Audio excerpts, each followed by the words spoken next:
Hello, good evening. Today, the 13th of November 2022.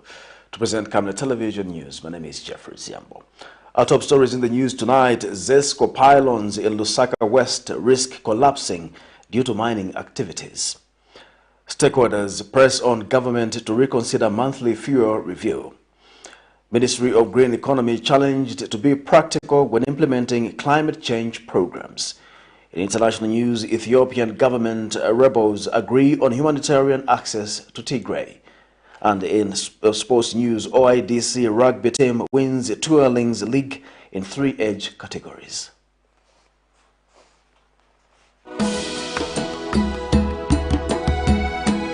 Join Pastor Moses Chiluba as he hosts Professor Munkumba. Because then there was a transformation from the command economy to the free markets, and it was sweeping across the world, and everybody was swept along. And Mr. Smata. The decisions they make, the time they take to make those decisions affects the economy. This Monday, 14th November 2022, on National Matters, topic of discussion: the role of banks in a developing nation.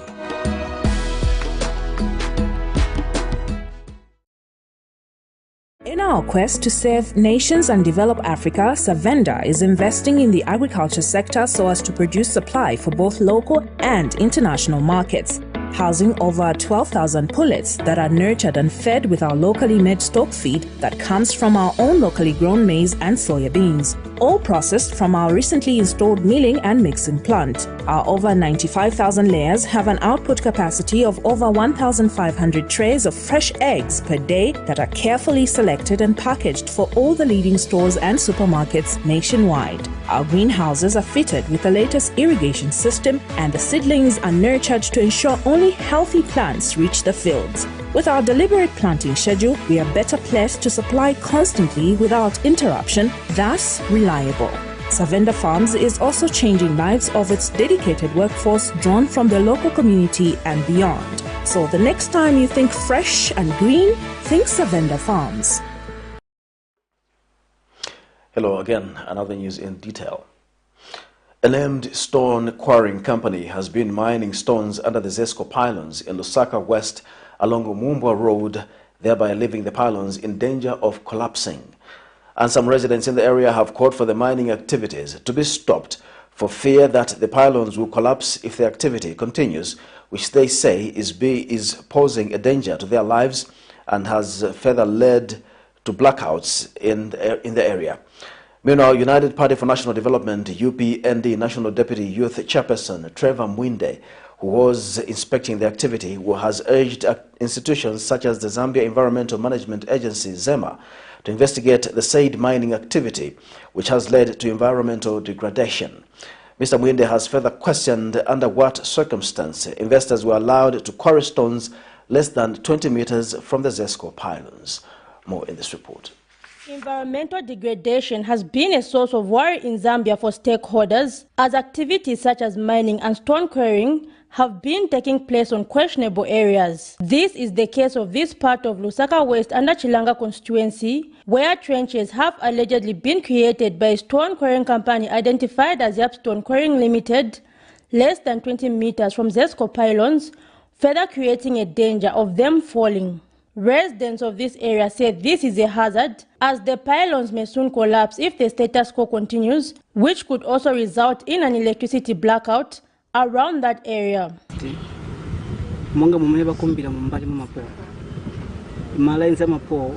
It affected all my point affected.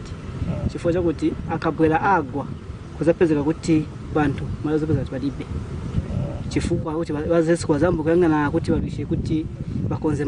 In an interview, United Party for National Development National Deputy Youth Chairperson Trevor Mwinde, who visited the site, has called for such investors to be scrutinized, questioning who authorized the activity. This environmental degradation, it is actually very probable, and it's questionable whosoever is backing them. We want them to come out in the open. They are investors, they are employing our people, and in as much as they are doing so, there are many sites where such machines and equipment can be deployed. You can take another example. We have seen Lions Group Quarry have been operating in a similar environment. If you cast your eyes further there, that's a LUSAKA West ZESCO substation site. And then you see there are even other companies that which are operating, that which we cannot question much because probably they are also operating at a reasonable distance. Unlike quarrying and blasting, especially blasting within these environments, which puts these pylons at a greater risk. And it's an investment our country has put in. We are not going to compromise and we are not going to smile at any evil that which is happening under our watch. As a UPND youth, we came here because we were requested at the core of the community to come and observe the environmental degradation. Meanwhile, a check at the company to engage the owner was not productive, as we were informed that the owner was not around, while staff declined to share his contact details with the media. We will follow the story with relevant stakeholders like the Zambia Environmental Management Agency ZEMA, as well as the power utility company ZESCO, to see the story concluded. Zipporah Mshala, Camnet News, Lusaka. The Zambia Institute of Policy Analysis and Research says the country is losing huge sums of money through small-scale and artisanal miners whose production levels are not known. ZIPA Executive Director Dr. Harry Kimpuku says bringing artisanal miners on board so that they can be regulated and monitored will enhance their contribution to the national treasury. And Dr. Mpuku says value addition to the mining sector will be generating economic activities and create employment opportunities for the people in the country. He says the launch of the National Mineral Resource Development Policy is a welcome move which will bridge the gap that has existed for a long time in the mining sector. More in this report. The value addition, we are just a primary goods exporter. We're exporting cathodes of copper and so on. So that is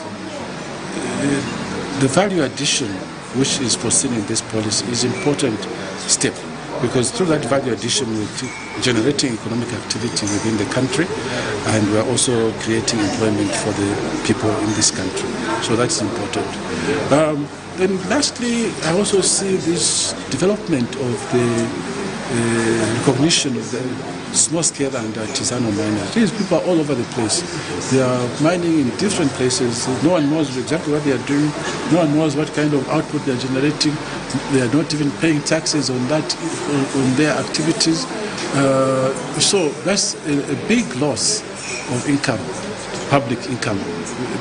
And then, of course, because they are unregulated, they are not monitored, their type of production tend to be the level of productivity tend to be very low, very unsafe, and below par of what we could realize. So if you're able to bring the artisanal miners on board and regulate them and monitor them, then you can enhance their contribution also. Apart from contributing to the economy, then they can contribute something more significant also to their own personal wealth. Some former employees of the International Federation of Persons with Albinism and Blindness, IFPAP, have called on the government to close down the institutions which they claim has been scamming persons living with disabilities. In an interview, Roger Ngosa says some former employees of IFPAP are now living in fear because the people they recruited into the organization are threatening to bewitch them if they do not pay them back the recruitment fees which they were made to pay. And when contacted for a comment, IFPAP President Pastor Peter Ngoma declined to comment on the matter, adding that all former coordinators have to follow the right channels of airing their grievances. More in this report. These are some of the former employees of an organization called the International Federation of Persons with Albinism and Blindness, IFPAP, who have continued to call on relevant authorities in the country to deregister the organization, which they claim is a scam and has endangered their lives. The organization had been recruiting persons living with albinism, blindness, and other disability across the country with the intention that they will be assisted with loans to start up businesses. Those recruited were also made to pay a certain membership fee to the organization if they wanted to benefit from its services. However, some persons living with disabilities earlier this year protested against the organization, demanding that they be paid back their membership fees. So bantu manje bafuza kuti batiuze cheni kati loni iliko nangu kulibe. Bantu zaka zapaka ni 3 years manje.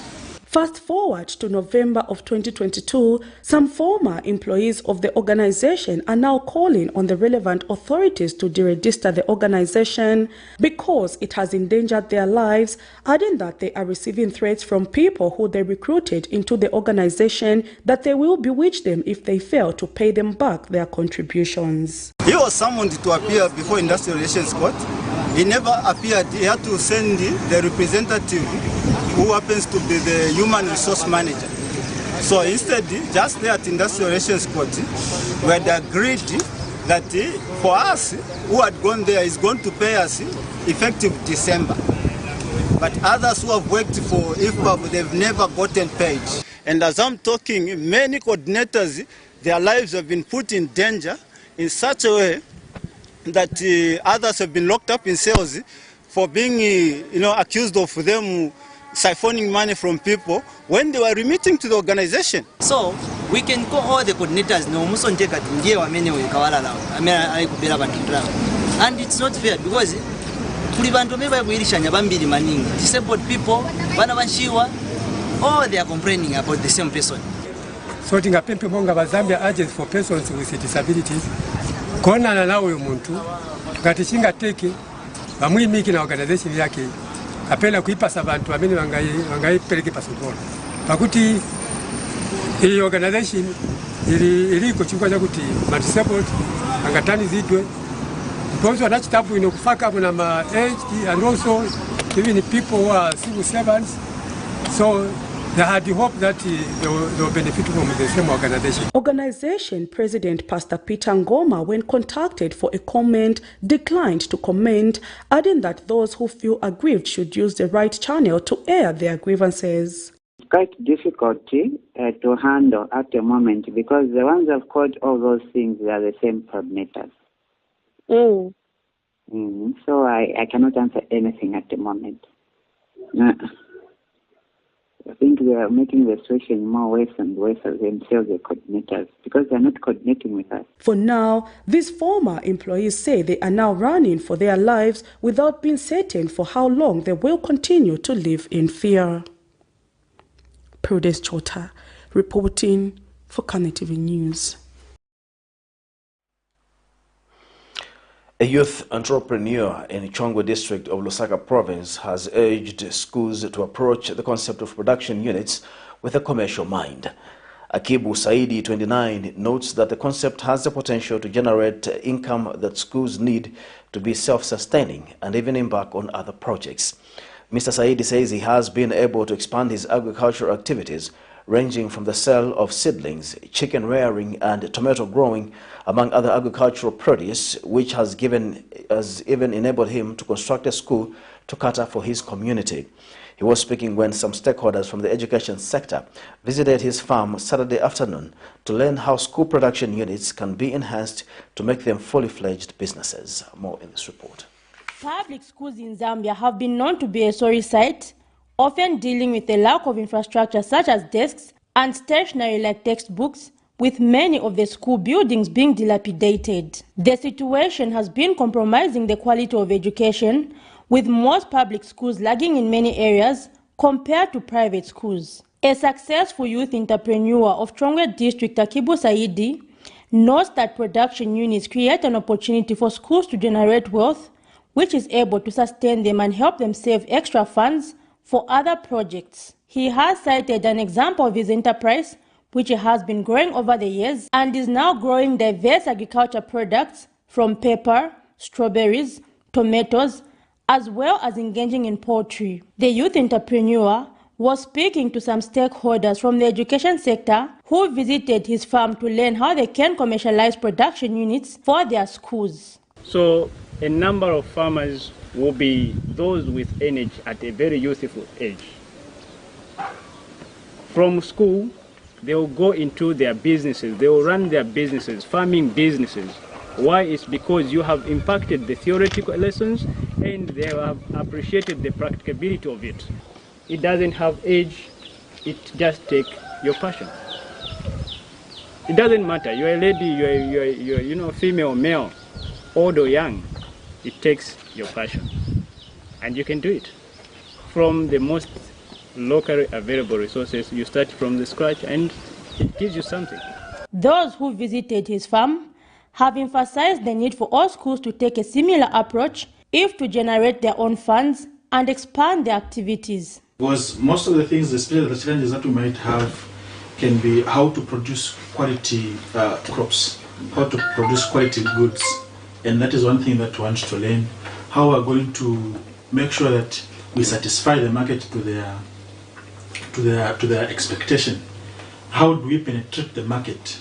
What do they need? In what quantities? At what time? Those are the things that we have come to learn here. So that as we learn, we put our heads together so that we also share with our friends also in our district to say, under production unit, this can be achieved. It's not something that is just a rhetoric story, but it can be achieved and it can be done. How do you commercialize the school production unit, or as how to commercialize the school production unit? And the second one, to enhance the working culture, our working culture. How do you do it? How many workers do you have here? And how do you do it? How do you operate? Apart from agriculture, the youth entrepreneur adds that he has been able to construct a school for his community, urging other youths to take similar steps. Zipporah Mshala, Camnet News, Lusaka. Energy expert Johnston Chikwanda has alleged that the monthly fuel price review has been negatively affecting oil marketing companies, considering the small window in which the companies are forced to sell the commodity. In an interview with Camnet News, Dr. Chikwanda says it takes a period of 14 days from the time the fuel is procured to reach the country, further saying the oil marketing companies only have a window period of 14 days in which to sell all the fuel before a new price is announced. Mr. Chikwanda says this has been forcing oil marketing companies to procure fuel in small quantities, which may affect the availability of the commodity on the market. He has since advised the Zambian government to consider reverting to a 45 days or 60-day price review to allow for oil marketing companies to sell their fuel before the new price can be announced. More in this report.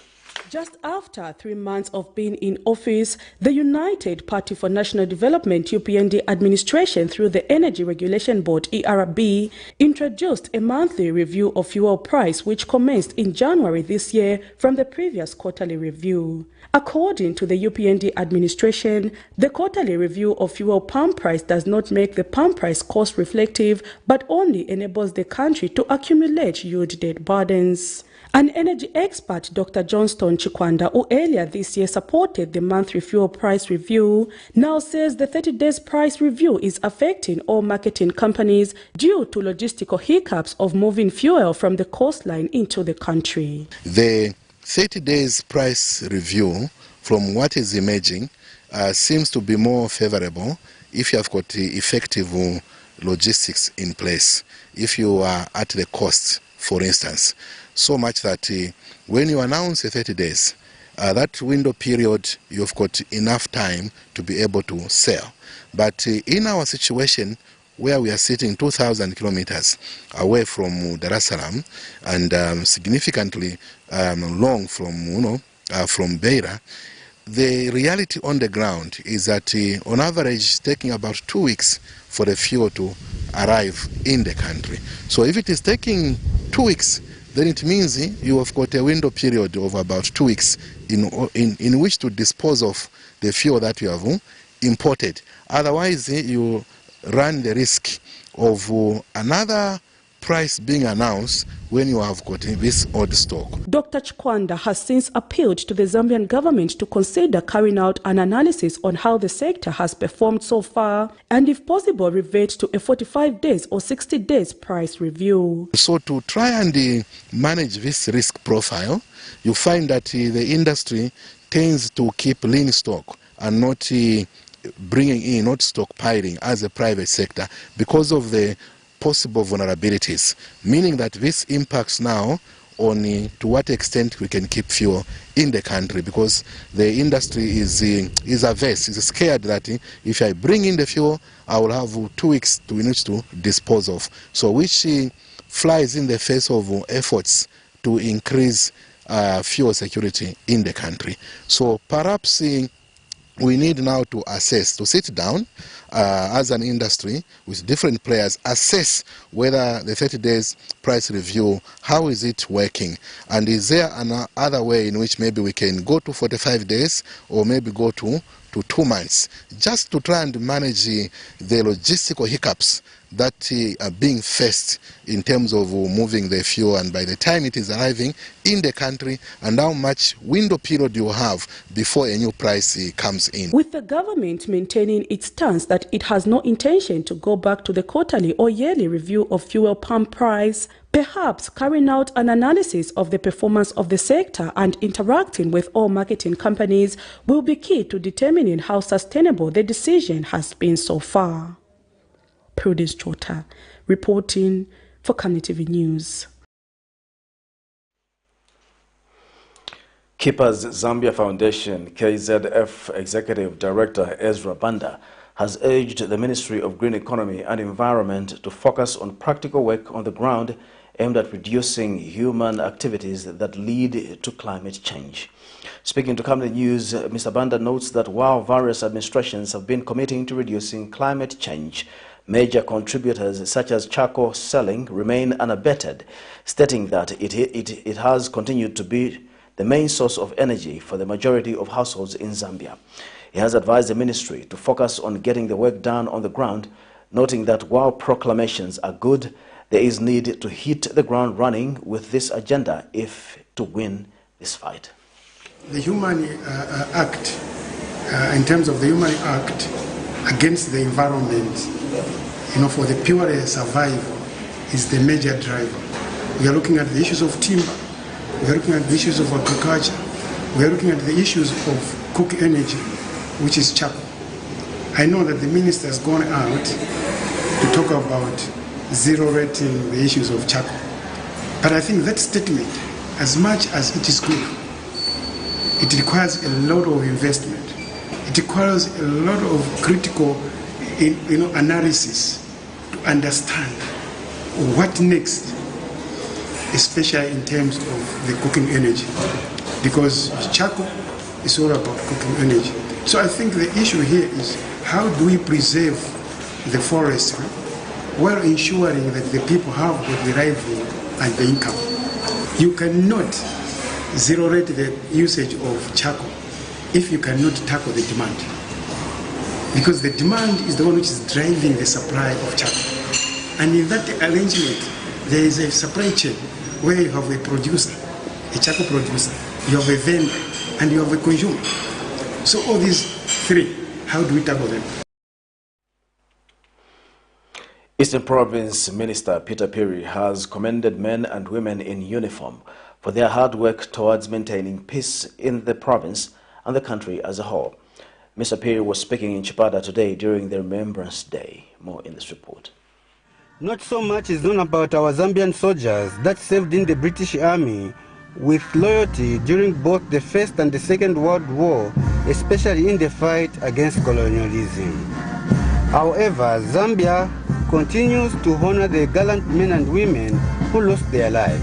At this year's Remembrance Day, held in Chipata District, Eastern Province Minister commended the men and women in uniform for the continued observation of this day.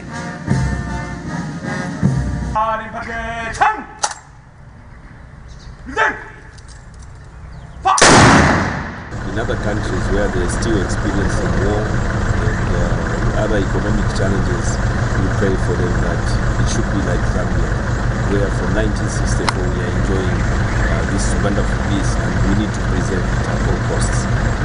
So yes, we are proud of our men and women in uniform. They are doing a commendable job for preserving this wonderful peace that we are enjoying in the country. And I would like to urge them to continue and bear their allegiance to the government of the day. We are very proud of them. They are doing a job. Since inception, Remembrance Day has remained sorrowful. We want to salute gallant men and people of goodwill who lost their lives during First and Second World War, and those freedom fighters who fought for our independence. This important day is observed in Commonwealth member states since the end of First World War to honor armed force members who died in line of duty. In most countries, Remembrance Day is observed on 11th November to recall the end of First World War hostilities. So hostilities formally ended at the 11th hour of the 11th day of the 11th month of 1918. And the representative of the ex-servicemen in the province gave the significance of hosting the ceremony. It reminds us to remember the foreign heroes who are veterans and ex-servicemen who fought hard for peace during the First World War and the Second World War. Sylvester Chimba for the News, Chipata District, Eastern Province. You're watching Camnet Television News. We'll take a break. We'll be back with international and sports news. Your skin is the biggest muscle in your body. That's why we make sure that Oracle is #1 when it comes to taking care of your precious skin. Oracle Pure Petroleum Jelly and Glycerin soothes, moisturizes and keeps your skin perfect. Oracle Pure Petroleum products for that perfect skin. From time immemorial, we have had different types of lighting options, from those that can burn down our investments in minutes to those that dig holes in our pockets due to constant replacement and huge consumption of our ZESCO units. Savenda Electric introduces the new and advanced electric bulb with cutting-edge technology of LED that has low power consumption, gives out bright white light, and lasts up to 25,000 hours. Savenda Electric manufactures all types of LED light, like plastic LED fluorescent tubes, down lights, ceiling lights, outdoor fittings, and solar street lights made to customer specifications. Let's live on the bright side of life by choosing the wide range of Savenda electric lighting solutions that are available in all leading stores and supermarkets countrywide. For orders, call 0962 642 490 or email jnbunda@savenda.com or pchabula@savenda.com.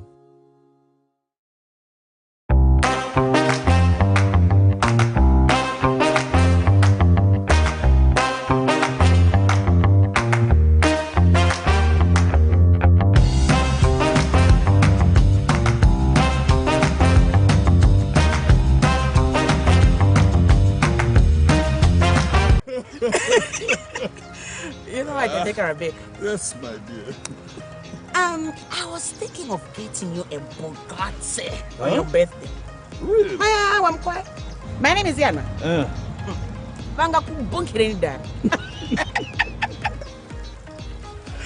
Don't worry, my dear. That's why there is insurance. Insurance? You heard me. Not just any kind of insurance, but Savenda General Insurance, a company that offers superior customer service, highly professional and dedicated staff. We are not just any insurance company, but an insurance company that actually pays our claims. We cover, among others, fire, marine, aviation, engineering, agriculture, motor vehicle, and miscellaneous insurance. So, live life to the full, knowing that Savenda General Insurance has got you covered.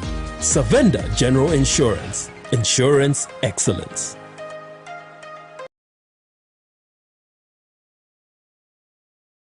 Are you going in grade 6, 8, 10 or 11 in 2023? Waste no time. Born for Greatness Tuition Center will be opening to the public in Kablonga, Lusaka. Quality and experienced teachers guaranteed. Limited space available. Call and book for your child now on 0962 382535. Classes are starting on 5th December 2022. Born for Greatness Tuition Center. Learning for reigning in life.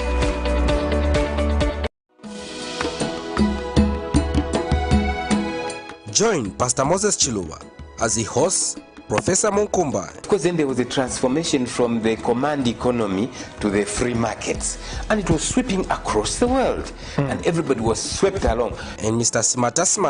The decisions they make, the time they take to make those decisions affects the economy. This Monday, 14th November 2022, on National Matters. Topic of discussion: the role of banks in a developing nation.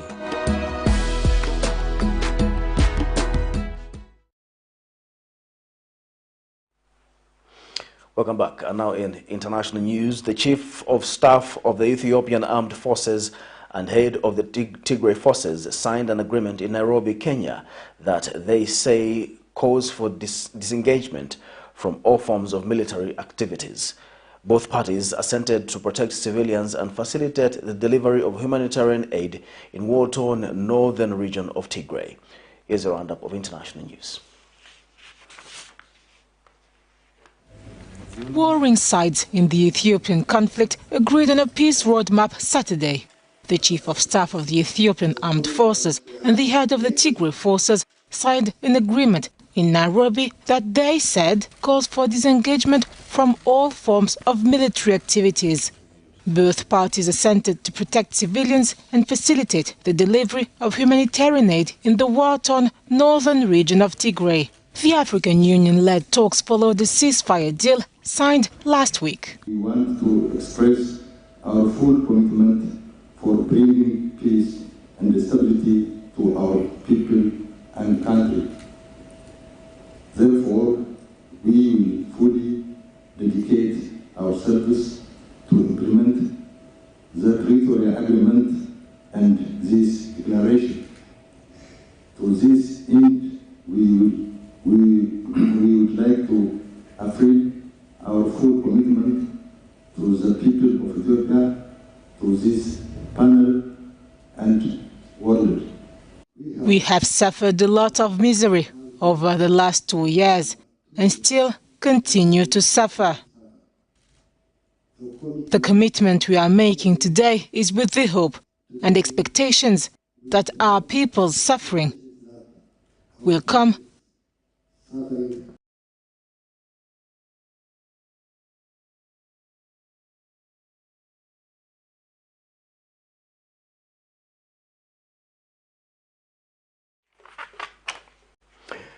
In sports news, Olympic Youth Development Center OYDC Zambia rugby team has emerged champions of the TEULINGS League for the 2022 and awaits to be rewarded with trophies and medals on the 26th of November. The team played its final games in the girls and boys under 14 and under 17 and won all the games against its competitors. In the under 14 boys final, OYDC thrashed Matero 40-18. And in the under-17 girls final, OYDC beat Chazanga 30-15, while in the under-17 girls final, OYDC won Works 24-12. Other sports disciplines will be getting rewarded for their outstanding performances during the 2022 TEULINGS Youth Sports Challenge Awards ceremony.